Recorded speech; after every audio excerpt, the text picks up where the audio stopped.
Okay, let's get started, everyone.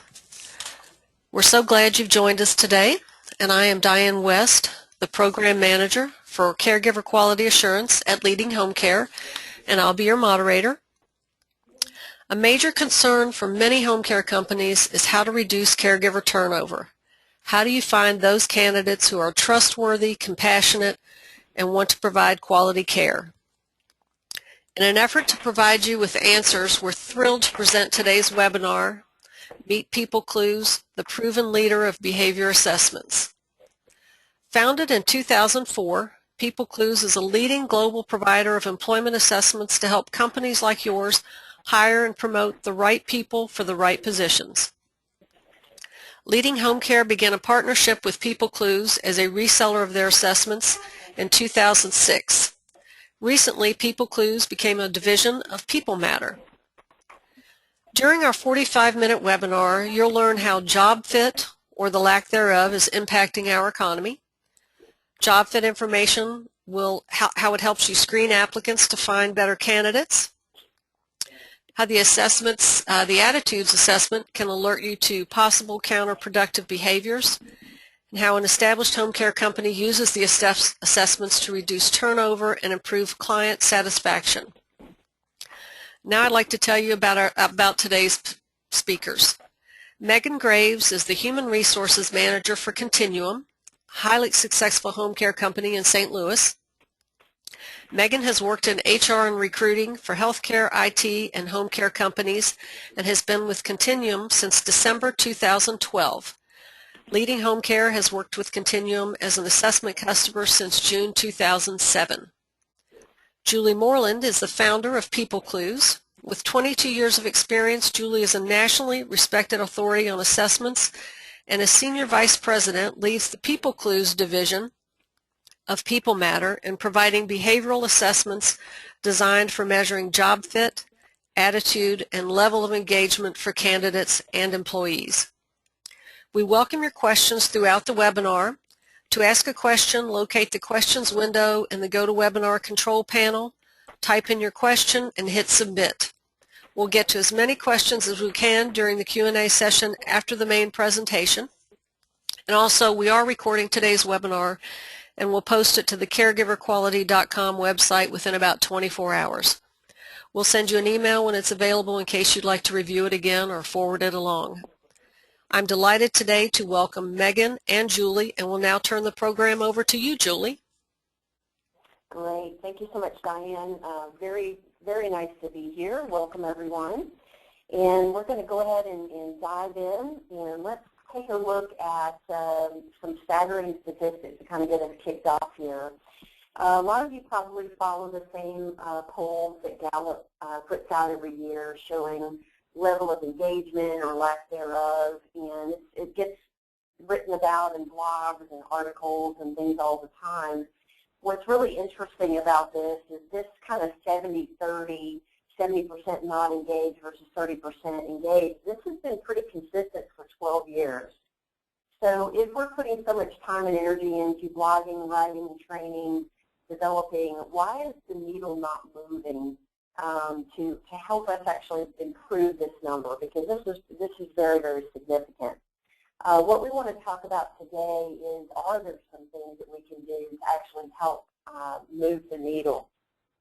Let's take a look at another study that was done just to kind of put some context around what does this really mean. Just having the information about people not being engaged doesn't necessarily put it in perspective for us from a financial standpoint. There was another survey that was done by Towers Watson, and they did an analysis to just determine what was the financial impact to companies that had engaged workers overall versus those companies that didn't have engaged workers. And this is pretty remarkable when you look at this, that companies that had highly engaged employees tend to have a 19.2% positive operating income, while those with low level of engaged employees had a negative 32.7% operating income. So this is really amazing in terms of you look at the gap between these two. So what does this really lead to? Now is a super big number that's very frightening when you look at this is the 2013 poll by Gallup looked at the U.S. economy, and they have a number that says $550 billion is estimated loss this year alone in the U.S. for lack of engaged employees. And let's talk a little bit about, how do they define engagement, because that word also gets thrown around a lot, and take a look at what they actually, how they actually define that. So they define engaged employees as those that are actively engaged not only with the worker, but they are actually producing at a high level in the organization. They contribute to the overall well-being of the organization, to their team members.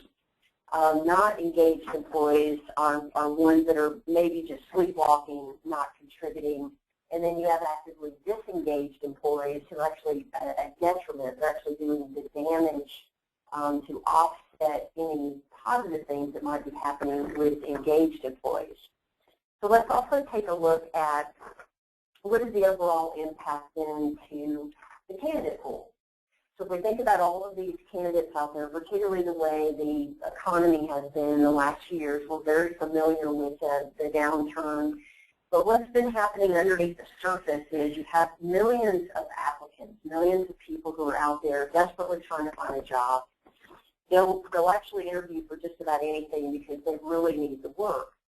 So there is another term that's kind of been out there. It's called that black hole, the proverbial black hole for candidates. They spend hours and hours filling out forms and applications and taking tests and having background checks run on them. And most of the time they hear absolutely nothing back as a return for their investment. So that actually is creating an even bigger problem, that when managers who already squeeze for time because they're being expected to do more with less, when they have somebody walk in the door and have an interview that's articulate, they showed up on time, they look halfway decent in terms of a fit for the job, they hire them because they've got to move on. They've got to fill that position. Well, the problem is that both individuals lose in that particular case. If they're not a good fit for the job, you might even have somebody with a very positive attitude. They're not a good fit. Over time, they're either going to leave, they're going to get fired, or their worst case is they actually stay and they become one of those actively disengaged people in your workforce. It's actually taking away from your ability to have an operating income. So let's take a look at what we can actually do to address this now that we see how huge this issue really is.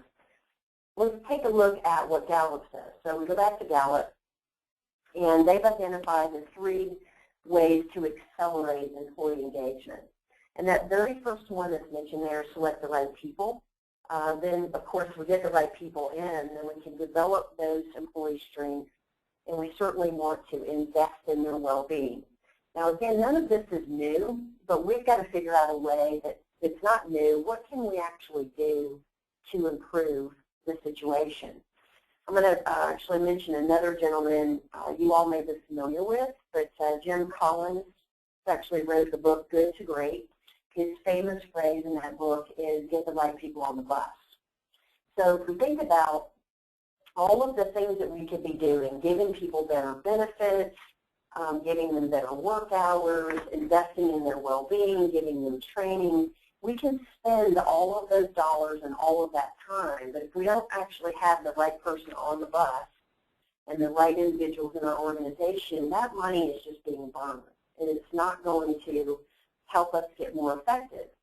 So it brings us squarely right back to that very first point, which is if we're not getting the right people in the organization, the other things that we're doing are not going to be effective, and we're just going to continue year after year to see this massive $550 billion loss to just our country alone by having people who are not engaged.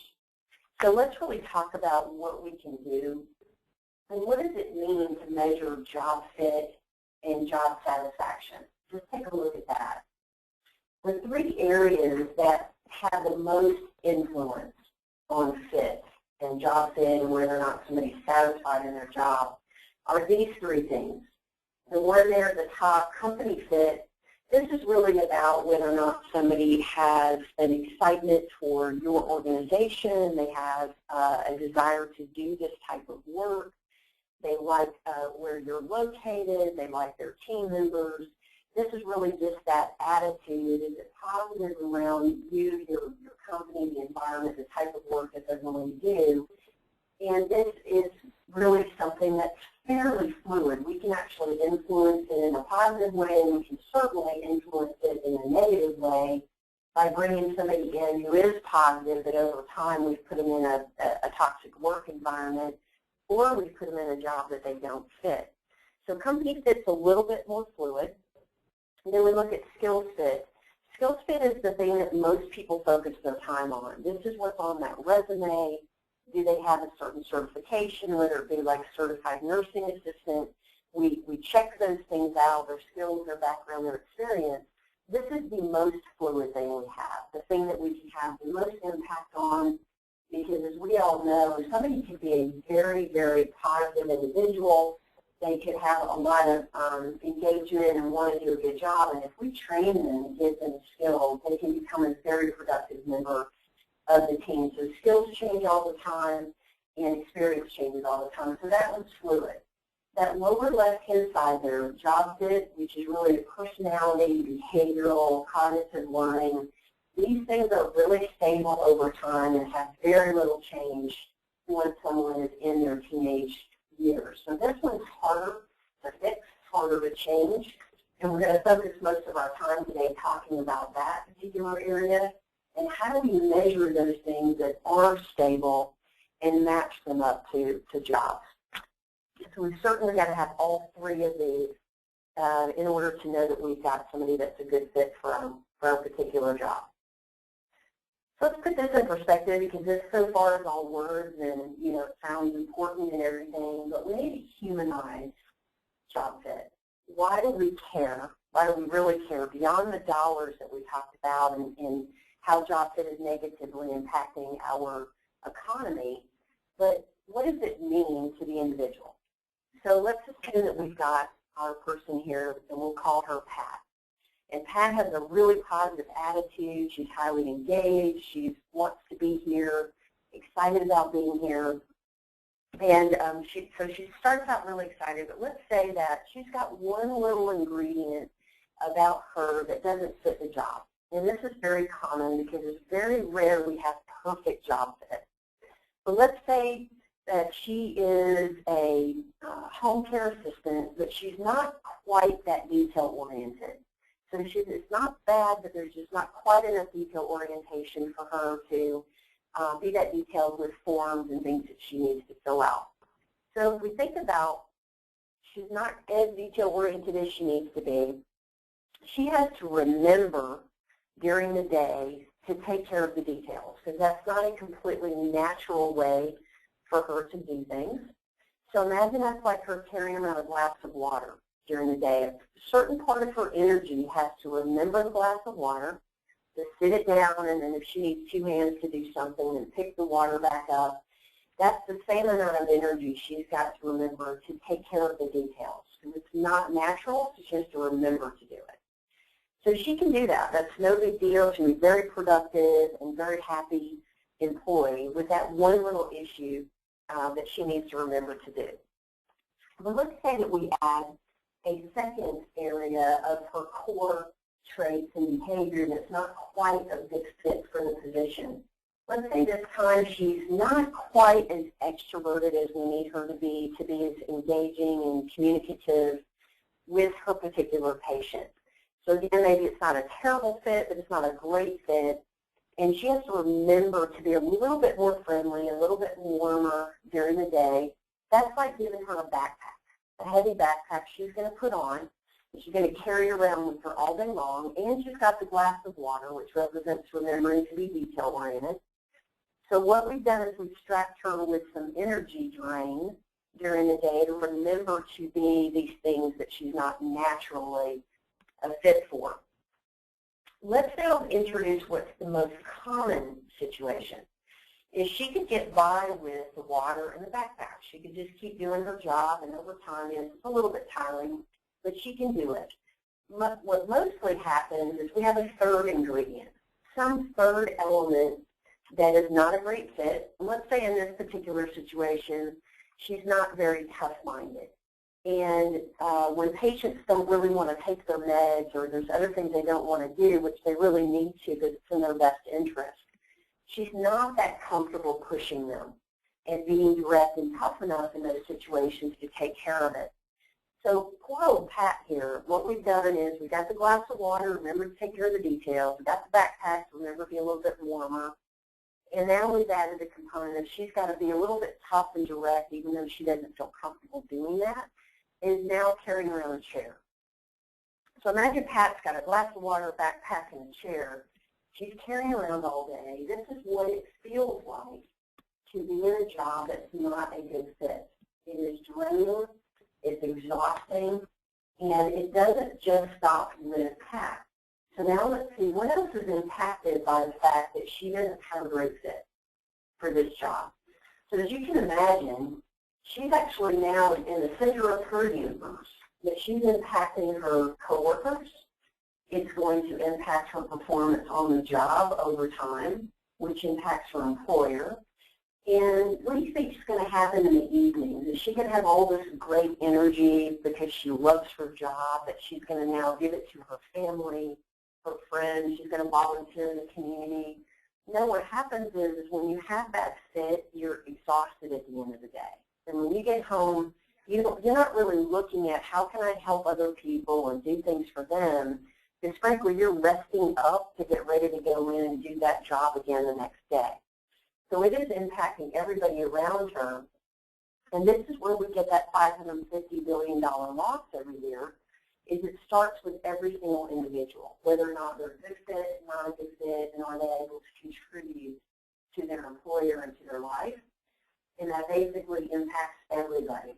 So not only the U.S. economy, but in the global economy.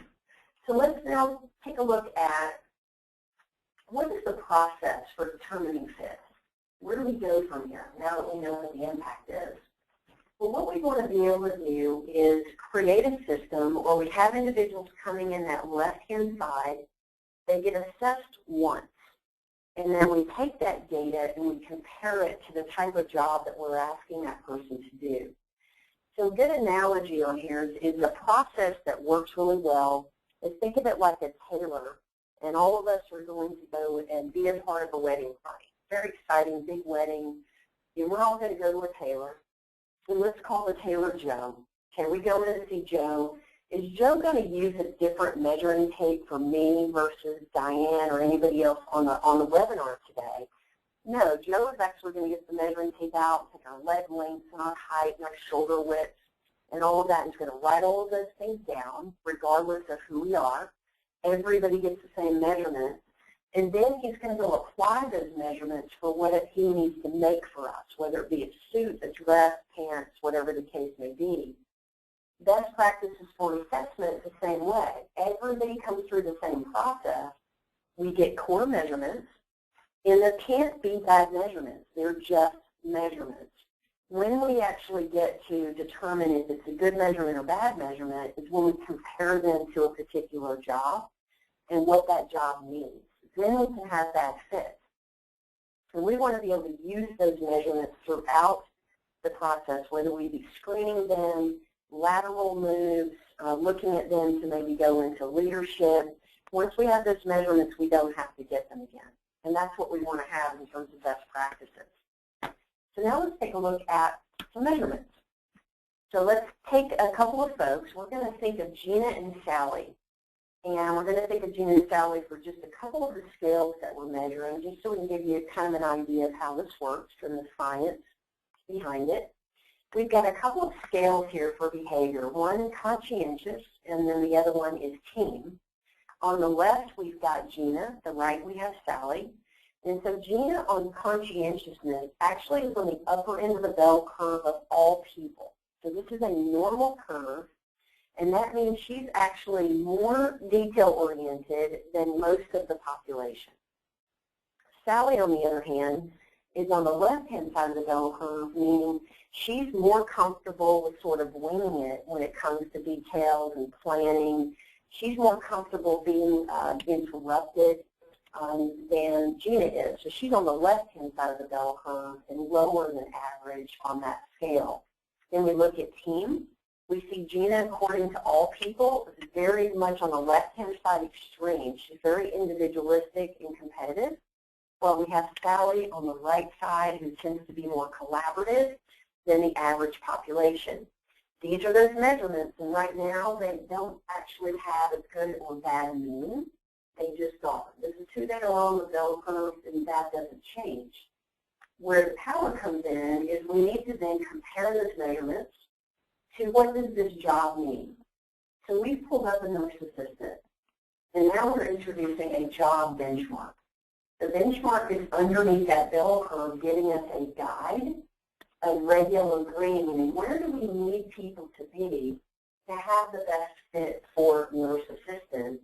And this data is provided by people who are known to be good as nurse assistants and actually have job satisfaction in it. That's represented by the green area.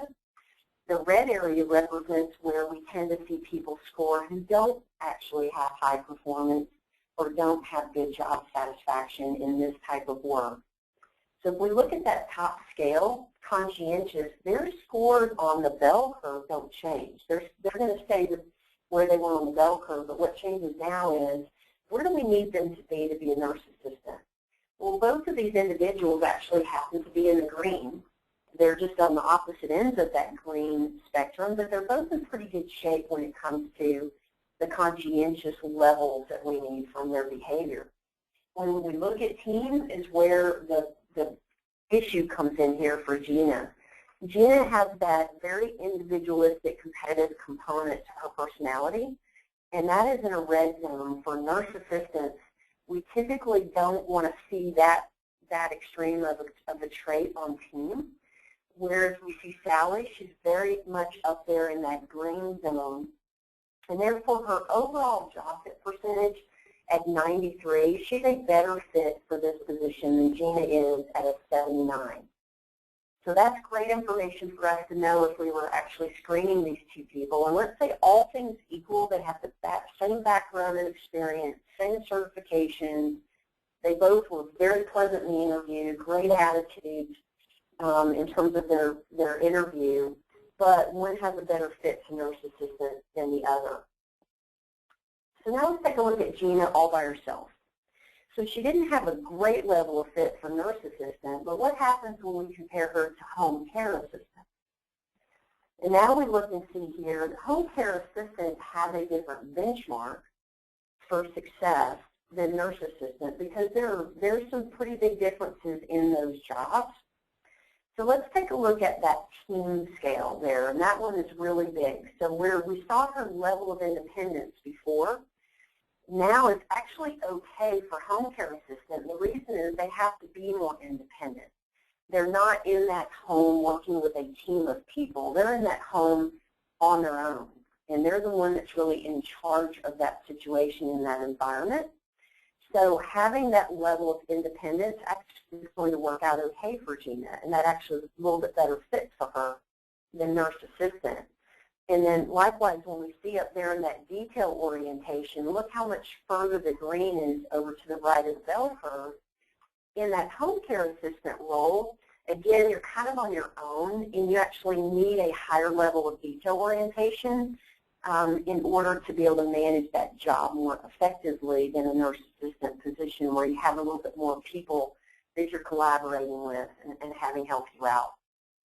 So now we see all of a sudden Gina has a bumped up to 88% fit for home care assistants. So this is actually good news that we can see there might be a better spot for her to fit in. Now let's take a look at the attitudes. We talked about, with Diane kicked us off, she talked about the fact we were going to mention counterproductive behaviors and attitudes. And that's where this measurement comes in. So not only did we get job fit measurements when they come in the door, but we're also getting these measurements around counterproductive attitudes. This is different from behavioral. It's actually an attitude and how you think about things. And we just take a couple of scales here. One is conscientiousness and one is integrity. So you might be asking yourself, well, what's the difference between conscientious on the bell curve we saw a minute ago and conscientiousness here? Well, from a behavioral standpoint, conscientious, as we just noted before, is more about, are you detail-oriented? Do you like to have a plan? Do you like to follow a plan? That's the behavioral side of it. What we're looking at here with attitude, conscientiousness is about, do I feel it's important to show up to work on time? Do I feel it's important to do my best when I'm working? Do I feel it's important for me to actually help others do their best and be a productive member of society? And so what we're doing here is we're measuring level of concern. And so actually being down in that white area is ideally what we want. Because what that means is we have low levels of concern that this person's going to have counterproductive behavior. The higher they go on these scales means that they've answered a lot of the questions that would give us pause, where we would think, my gosh, that their level of attitude around counterproductive type things is way higher than I'm comfortable with, and they get up in that serious level of concern. So we're looking at level of concern here. We see on the left, Gina actually has pretty low levels. She's in the white area around conscientiousness, and then that integrity is around thoughts around theft, maybe thoughts around, giving people discounts or, bending the rules a little bit around being in somebody's home. This is a huge issue for home health care, as many of you realize, is we definitely have to put a lot of influence on their attitudes around what they do in the home, what they do with someone else's property, whether or not they have the level of conscientiousness that we need to show up at that home on time when they're supposed to be there, giving meds when they're supposed to give them. This is important for us to get a read about their attitude. And we see on the right, Sally is creeped up there, that conscientiousness, she creeped up there into that serious concern zone. What that means, she's got some attitude that would give us concern about her willingness to be a productive member, come to work on time. So she's going to end up with an overall score of serious concern. And when we actually look at our dashboard, the dashboard is actually going to lay out all of our applicants. It's going to give us a level of concern on the attitude. It's going to give us a level of fit for the job.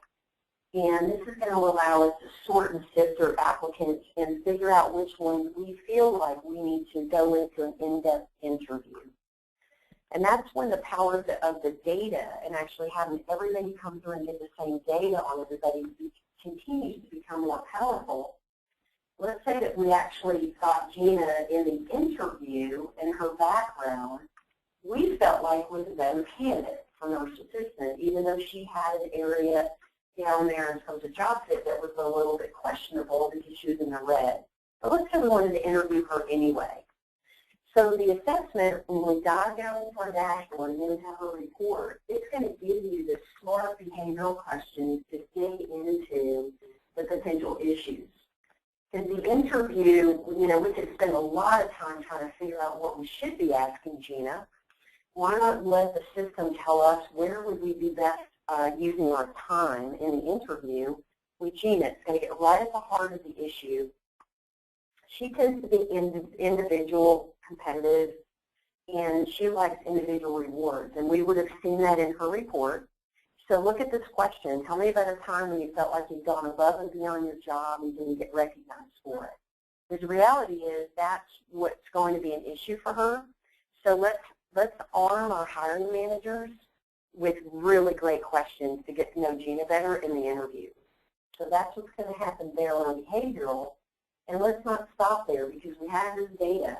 Let's say, we're in love with Gina. We're in love with her background, with her interview. She did great. And we decide to hire her.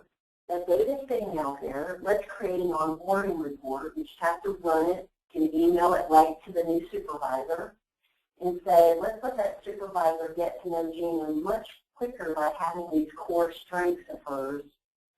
And Gina becomes a more productive member of that team much faster. So we would give the new supervisor some tips right here because she's individualistic on team. Tell her how she can earn individual rewards, even if it's just kudos.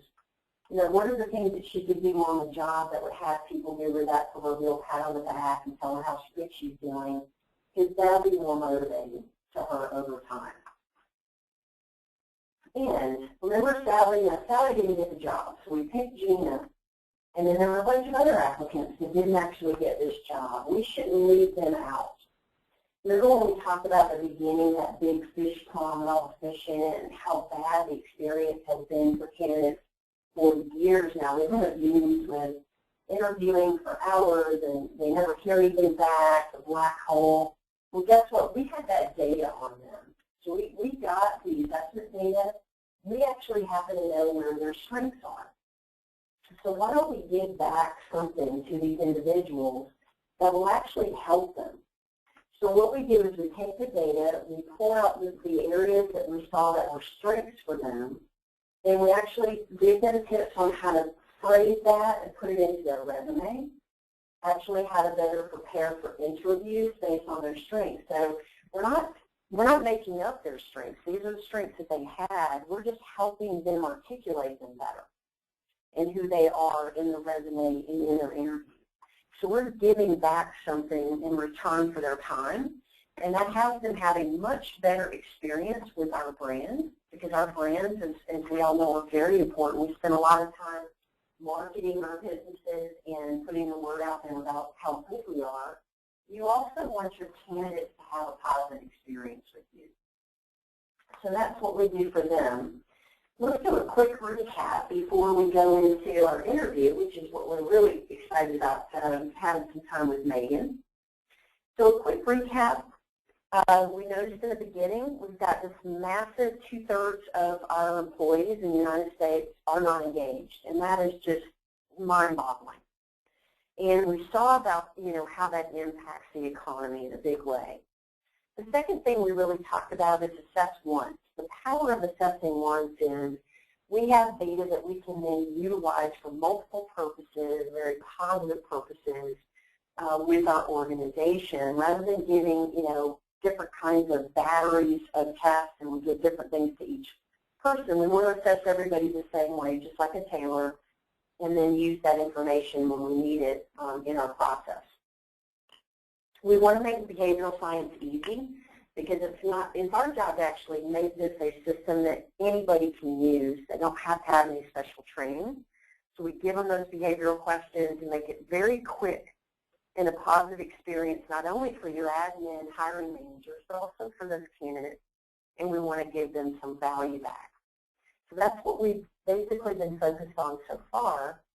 And now what we're going to do is actually talk to somebody that we're very excited to interview today. And I know Megan is much like the rest of you, has a lot on her plate, so we're very, very appreciative that she was willing to come and hang out with us today and tell us a little bit about herself. So I wanted to just say hi, Megan, and introduce you to the attendees. Hi, thank you so much, Julie, for having me. I'm really excited to be here because I think this tool makes my job so much easier. Oh, that's always great to hear. Well, we would love to hear about Continuum. Yeah, so Continuum, we're a home care agency that's been in business we're in our 11th year. We're based exclusively here in the St. Louis market, and we really, we have a lot of competition in our market. We really distinguish ourselves. We've grown organically, and we have developed a reputation over the last 11 years with our clients of being a company that really is committed to hiring, the right caregivers. So, we take that very seriously, that commitment. Everyone in our office, from, hiring on down to, the caregivers who are going out into our clients' homes. That philosophy is very, very important to us. So it becomes really important, our screening process. That's one of the things that we use to sell what we do and how we do it differently. So that's just a little bit about Continuum and kind of what we do. We're growing a lot. We had our biggest year of growth last year, and we're on pace to top that again this year. So that's very exciting. That's very interesting. So you said something in there that actually piqued my interest too, is so you're actually able to use kind of the process that you have for screening as a way to sell your services or maybe reassure your clients? We absolutely do. So, when we have marketing go into the community and sell the services that Continuum, has to offer, one of the main differences between what we're offering and what our competitors are is the screening process of our applicants. What does someone go through to become a Continuum employee? And so the assessment is a huge part of that. So it's definitely part of our marketing, tool set. That is great. We used to hear that years ago with staffing agencies.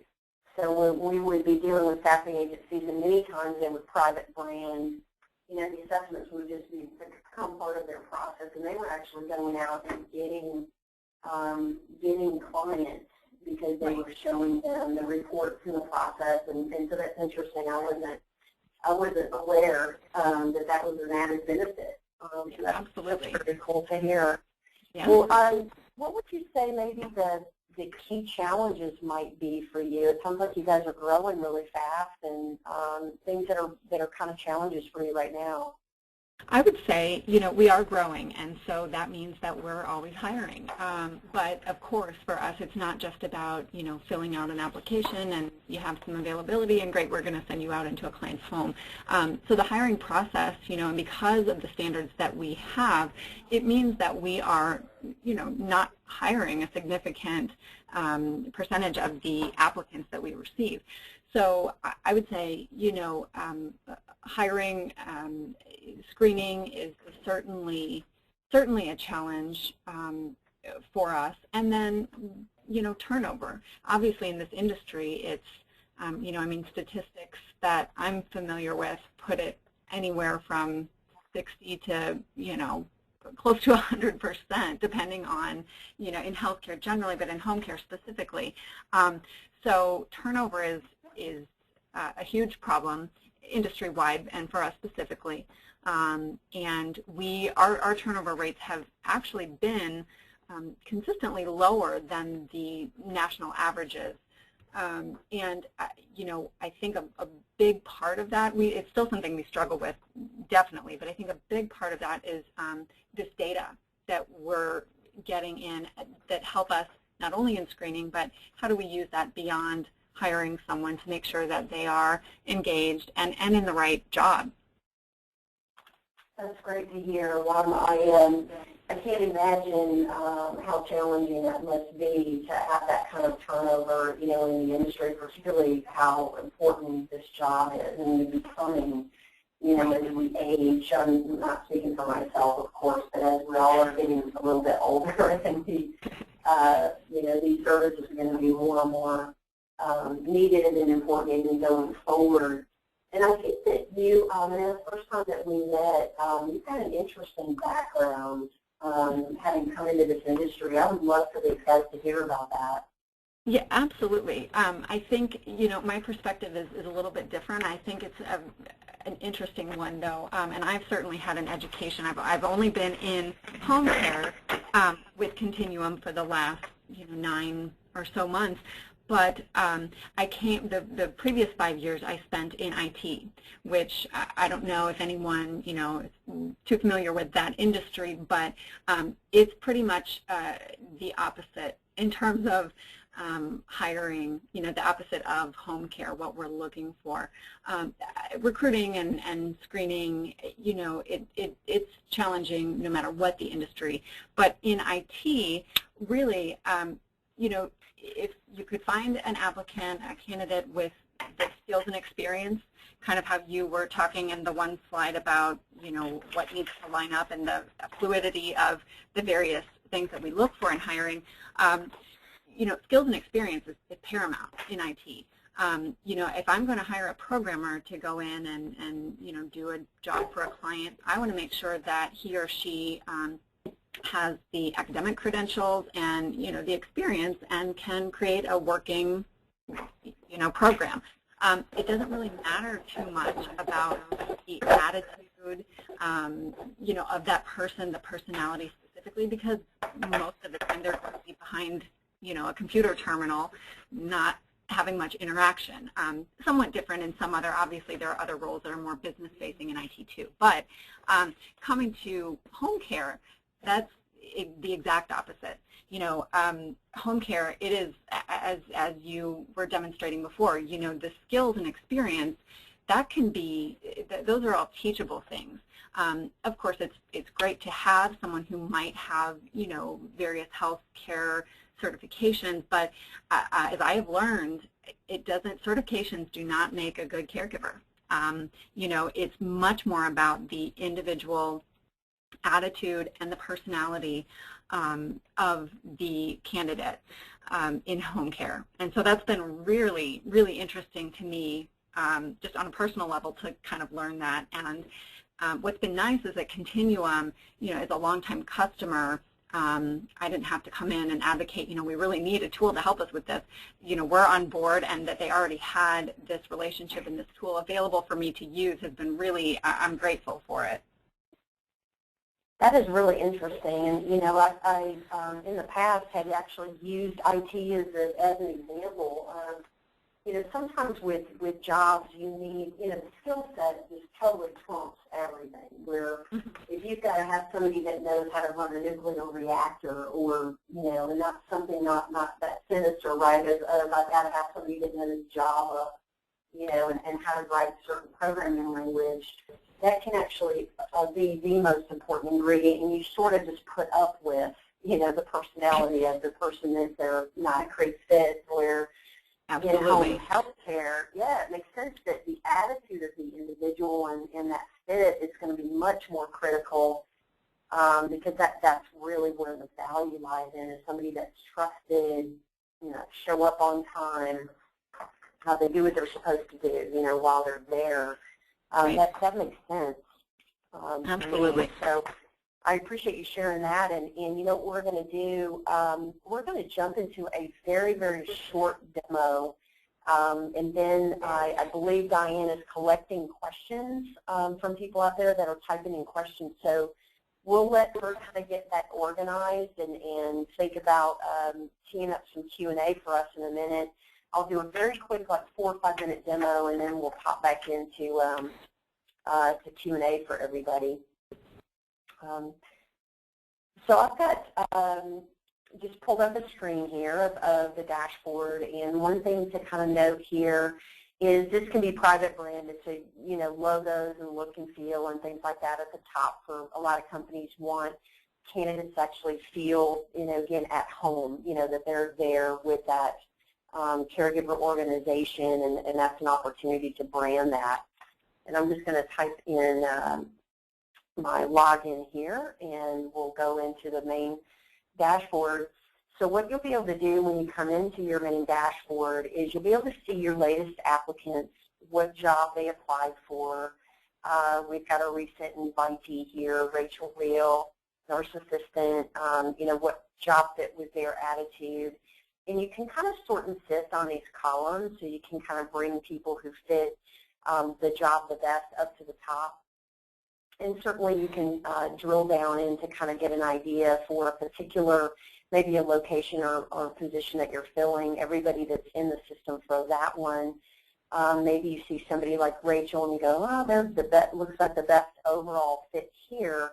They've got some serious concern around the attitude. Let me kind of drill down and maybe even go into that behavioral interview with Rachel. So the way the reports are laid out, we mentioned earlier about not really needing special training, because every score that we're giving on the bell curves, there's an explanation underneath it of what does that really mean for this type of job, and then we give a behavioral question.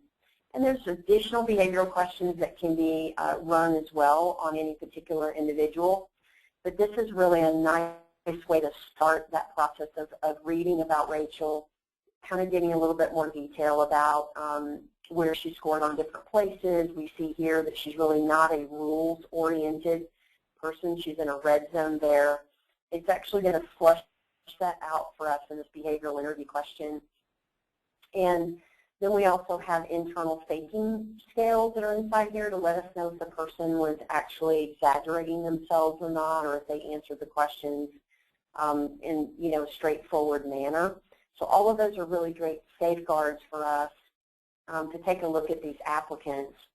And then we have a people tab. So if we want to do a little search on somebody, or maybe even go into Rachel, and let's say that we've decided to hire her, we could then actually go in and run an onboarding report. So I could run that report, and this could be something that I could email or print or whatever I want to do to give to the supervisor of Rachel as a new employee. And this is going to give that supervisor some great tips around how does Rachel typically learn. Does she do well with taking direction from others? Does she follow procedures? And we're going to give that supervisor some great tips on how to get Rachel up to speed and get her productive as quickly as we possibly can. So there's a lot of things that you can do under that People tab to repurpose that data that we gathered, again, on that front end of the process. And we have a place for people to be able to put their resume information. You have the ability to create pre-screening questions, which are really kind of great because that way you could put a question in here of, do you have the nurse assistant certification? And that could be a yes, no. Do you have reliable transportation? Do you have a valid driver's license? So you can actually even set up some pre-screening questions and use this a little bit like an applicant management process for yourself and make life a little bit easier in that respect as well. And so I'm not going to go into a lot more detail in here. Again, we can create some kind of job buckets, if you will, to have people apply to and get data organized for yourself, create those pre-screening questions, launch the assessment links. You can either put those links into job postings if you want to put that out on a job board somewhere. You can put those links on your own website. There's a lot of different things that you can do with that that we would walk you through as a new client. But what I'm going to do now is kind of shift gears a little bit. We're coming up on having about 12 minutes left here, and I want to be sure we get to the Q&A for everybody and kind of turn it back over to Diane now and see what kind of questions we've got coming up. Okay, thank you, Julie and Megan. We have gotten a couple of good questions, and we'll address those now, but we do have time. If you'd like to ask a question, just type it into the questions panel and hit submit. Megan, this first question is for you. Continuum has a very detailed application on your website. Do you all utilize that as part of your screening process? So in other words, someone who is not really serious can be overwhelmed with that application, they just won't apply? That is a good question. We have had an online, process since before I've been here, and it really is important just because of, we don't disqualify someone who's not, able to go through that application process online. If they, do reach out, we have other ways that they can come in and meet with us and go through the application process. So it's not a disqualification, but it is something that we use to kind of look at, we want our caregivers to be able to do documentation and kind of be comfortable with going through a process like that. And, the assessment, that's a qualification, or that's a requirement, as part of our qualification process too. So we want to make sure that we, the applicants that we're working with are at least willing, and then we can give them, whatever tools they need to kind of help that along so that it's not so overwhelming. But it is important to us, yes, that the whole application cycle, is followed for us to be able to make the right decision. Okay, thank you. And now this question concerns the attitudes assessment. On the good impression scale, the highest score is a 20. And the question is, when you start seeing scores in the 18 range on attitude, and this is for both you and Megan and Julie, I believe, do you simply discount the balance of the profile because it pretty much brings into play that the individual is trying to exaggerate or be someone they are not? How do you handle that high score? That's a really good question, and maybe I'll talk about it from a general concept, overarching, and then maybe I'd love to hear, Megan, how you're addressing that Sure. in your particular process. Generally speaking, the way that it's viewed is if somebody overall is already a very solid candidate. So let's say their job fit looks good, their background looks good, they showed up to the interview on time. When we see those higher levels of good impressions, we don't put as much negative weight on that, if you will, because everything else is looking good. If, however, they're already sort of marginal, they're marginal with their background, they're marginal with the job fit, it was marginal, in the interview, then for me it starts to have more weight, to where I look at that and go, I'm not overwhelmed with this person anyway. And so I use that as an additional thing instead of as a negative for that individual versus if they're already looking really solid. So that's typically how I view good impressions. So I'd be curious to see, Megan, and how you're looking at that.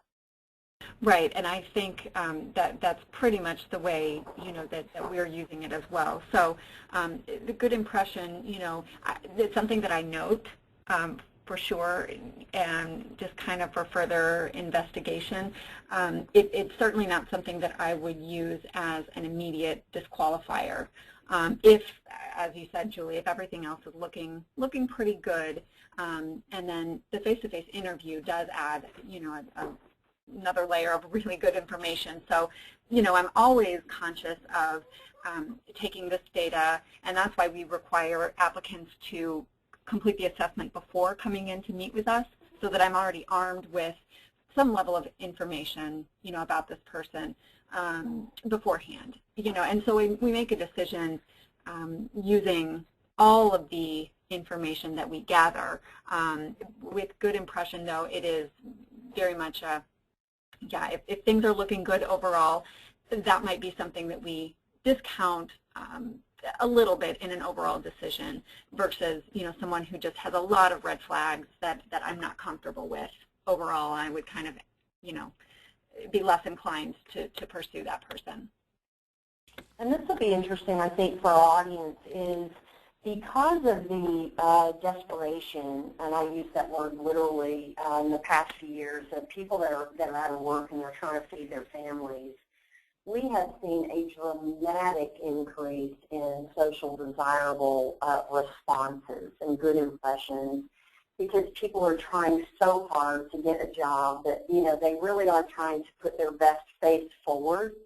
And because that's become common, it's actually had less influence than it used to. In the days when, jobs were easier to come by, we actually put a lot more stock in that good impression than we do today, because now it's almost more normal. I hate to say that, but it's more normal for people to try and exaggerate themselves because they're trying to get a job. Right. Okay, one other quick question, and it's about training. Is there a lot of training involved with this? How do you bring your team on board to begin using the assessments? Because I know for some people this is an issue, somewhat intimidating, that they think it's going to be hard to understand the assessments or implement this process. Right. And I can talk if you're. Oh, yeah, sorry. Go ahead, Megan. That'd be great. Yeah, no, I was going to say, and I can kind of speak to this from the perspective of someone who recently, started using this. I actually had never, in my career, have used a tool like this. So I had kind of those same fears about, okay, am I going to be able to understand this? What is the, what are we looking for? And I can say definitively that this was the easiest thing about me coming up to speed in my job with Continuum. From the even this very brief demo that Julie went through, it's an extremely user-friendly tool, very intuitive, I think. And so no, I don't think it requires a lot other than making sure that anyone involved in the hiring process with me, making sure that they understand what we're looking for and the reason why, not just, these are the scores that are acceptable and are not acceptable, but what is that telling us, and why is that important? And it makes sense to, anyone who has spent any time in hiring. It's very, like I said, intuitive, and just knowing where to find kind of the various reports for onboarding, like the supervisors. We do run those reports for the people doing training and orientation, and then coaching as well, kind of first line coaching out in the field, how to deliver constructive criticism when that's necessary, or in the context of a review, how to deliver, we talk about areas of improvement in a way that's going to be productive for that employee.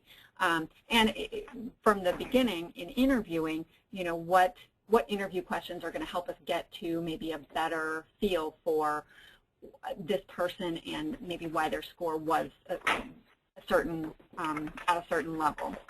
So I think it's extremely user-friendly, and again, I, as someone who recently came on board, while it was a concern of mine, it was not daunting at all. Well, that's great to hear. That's very good to hear. Yeah, very good. Okay, I think that's all the questions we have for now. We've run out of time, and if we did not get to your question, we will be sure to follow up with you directly. I thank you all for joining us. Megan, Julie, I can't thank you enough for your time, and for all those that signed on, thank you for being with us. If you have any questions, feel free to contact me, Diane, D-I-A-N-E, at leadinghomecare.com. And Julie and Megan, any closing remarks? Just appreciate Megan so much being here, because we a lot of times don't get to hear what's going on in the field, and just pleasure getting to know you, and interesting background that you bring to the industry. So thank you very much for being willing to be interviewed and to talk with us today. Well, absolutely. It's my pleasure, and as I said, this is one of the tools that really, truly does make my job easier. So I'm more than happy to join you today, and hopefully it's helped, some others in kind of making the decision to utilize this. Okay, great. Well, we thank you all so very much. Take care and have a great afternoon.